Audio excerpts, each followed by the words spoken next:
ex-girlfriend ni Andrew Schimmer na si Katrina Halili nagsalita na at may mga isiniwalat na katotohanan tungkol kay Andrew Schimmer na labis niyang ikinaiyak.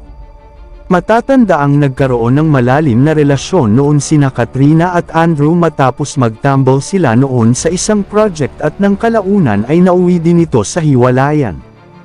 May mga inamin si Katrina na labis na nagpaiyak sa kanya, na ayon kay Katrina ay marespetong lalaki daw di umano si Andrew sa mga babaeng naging karelasyon nito at bilib siya sa pagiging mabait at pagiging gentleman nito.